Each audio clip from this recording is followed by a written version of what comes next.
नारी सुरक्षा राज्य सरकार विफल 11टा जिले में व्यापी हईजा बेफिकर राज्य सरकार माति वर्ष पूर्ति पालन रे तेज 2036 कथा कही बीजेपी सरकार वर्तमान लोकों को सुशासन देबारे विफल होईछि। एहार प्रतिवाद रे पीसीसी सभापति नेतृत्व में कांग्रेस नेता करिसेंति अनशन।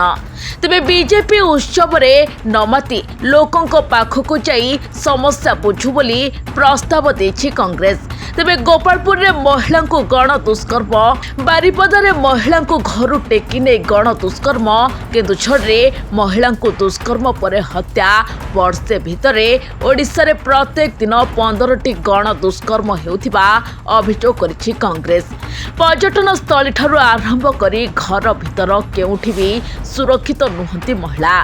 बीजेपी सरकार आसीबा दिन ठारू नारी निर्यातना दुष्कर्म हत्या महामारी रे परिणत होइछि। डबल इंजिन सरकार विशुद्ध पानीय जल जोगाइबारे विफल होइछि।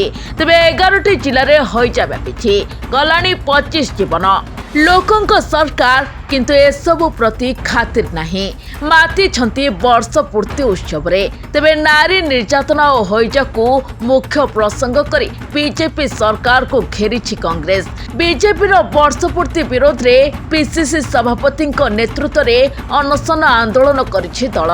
तेबे तुरंत बीजेपी सरकार उत्सव छाड़ी लोकों समस्या दूर करने को दल देछि प्रस्ताव। तेबे डबल इंजिन सरकार रे ओडिशा पाइछि कौन ताकु नहीं मुहांमुही होइछंती बीजेपी और कांग्रेस। पूर्वतन पीसीसी सभापति जयदेव जेना कहिछंती केंद्र सरकार आंध्र और बिहार को स्वतंत्र अनुदान देउथिया बेले ओडिशा को कौन देइछंती ताहार हिसाब बीजेपी सरकार देउ। तेबे वर्षक भितरे बीजेपी सरकार केवल ओडिशावासी को प्रतारणा देइछि।